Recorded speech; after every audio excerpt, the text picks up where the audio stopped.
ಎಲ್ಲರಿಗೂ ನಮಸ್ಕಾರ.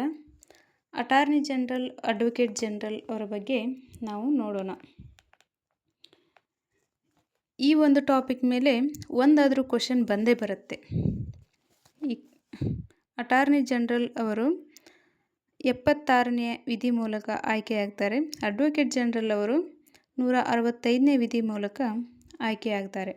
ಈ ಹುದ್ದೆಗಳ ವಿಶೇಷತೆ ಏನಂದ್ರೆ, ಅಟಾರ್ನಿ ಜನರಲ್ ಅವರು ಅತ್ಯುನ್ನತ ಕಾನೂನು ಅಧಿಕಾರಿಯಾಗಿರ್ತಾರೆ ಮತ್ತು ಅಡ್ವೊಕೇಟ್ ಜನರಲ್ ಅವರು ರಾಜ್ಯದ ಅತ್ಯುನ್ನತ ಕಾನೂನು ಅಧಿಕಾರಿಯಾಗಿ ಕೆಲಸವನ್ನು ಮಾಡ್ತಾರೆ.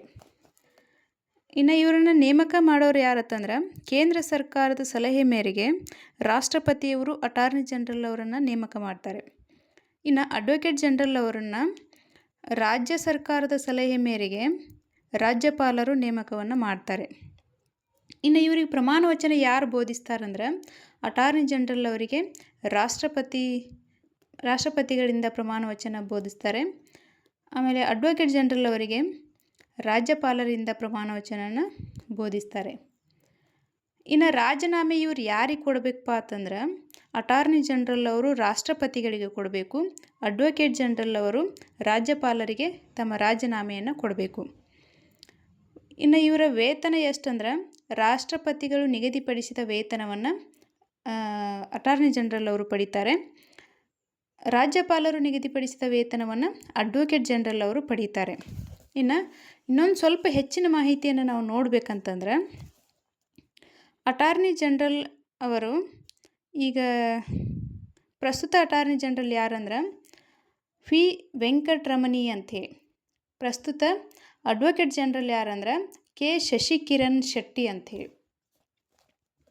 ಅಟಾರ್ನಿ ಜನರಲ್ ಅವರ ಅರ್ಹತೆ ಏನಂದ್ರೆ, ಭಾರತದ ಸುಪ್ರೀಂ ಕೋರ್ಟ್ ನ್ಯಾಯಾಧೀಶರಾಗುವ ಅರ್ಹತೆಯನ್ನು ಹೊಂದಿರಬೇಕು, ಹೈಕೋರ್ಟಿನ ನ್ಯಾಯಾಧೀಶರಾಗಿ 5 ವರ್ಷ ಸೇವೆ ಅಥವಾ ಯಾವುದಾದ್ರೂ ಕೋರ್ಟ್ನಲ್ಲಿ 10 ವರ್ಷಗಳ ಕಾಲ ನ್ಯಾಯವಾದಿಯಾಗಿ ಸೇವೆಯನ್ನು ಸಲ್ಲಿಸಿರಬೇಕು, ರಾಷ್ಟ್ರಪತಿಗಳ ಅಭಿಪ್ರಾಯದಲ್ಲಿ ಪರಿಣಿತಿ ನ್ಯಾಯವಾದಿಯಾಗಿರಬೇಕು.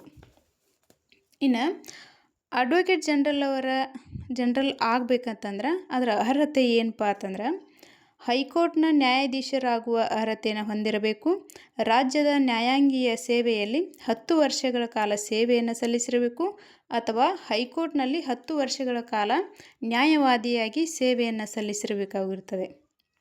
ಇನ್ನು ಅಟಾರ್ನಿ ಜನರಲ್ ಅವರ ಅಧಿಕಾರಾವಧಿ ಎಷ್ಟಂತಂದ್ರೆ, ಅಟಾರ್ನಿ ಜನರಲ್ ಅವರನ್ನು ರಾಷ್ಟ್ರಪತಿಗಳ ಇಚ್ಛೆಯ ಮೇರೆಗೆ ಇವರು ಅಧಿಕಾರದಲ್ಲಿರಬೇಕಾಗ್ತೈತಿ. ರಾಷ್ಟ್ರಪತಿಗಳಿಗೆ ಯಾವಾಗ ಬೇಡ ಅನಿಸುತ್ತೋ ಆವಾಗ ಅವರಿಗೆ ಆ ಹುದ್ದೆಯಿಂದ ತೆಗೆದು ಹಾಕ್ಬೋದು. ಸಾಮಾನ್ಯವಾಗಿ ಇವರಿಗೆ 3 ವರ್ಷಗಳ ಅವಧಿಯವರೆಗೆ ಮಾತ್ರ ಇವರನ್ನು ನೇಮಕನ ಮಾಡಿಕೊಂಡಿರ್ತಾರೆ. ಇನ್ನು ಅಡ್ವೊಕೇಟ್ ಜನರಲ್ ಅವರ ಅಧಿಕಾರಾವಧಿ ಎಷ್ಟಂತಂದ್ರೆ, ಇದು ರಾಜ್ಯಪಾಲರ ಇಚ್ಛೆಯ ಮೇರೆಗೆ ಇವರು ಅಧಿಕಾರದಲ್ಲಿ ಇರ್ತಾರೆ. ಧನ್ಯವಾದಗಳು.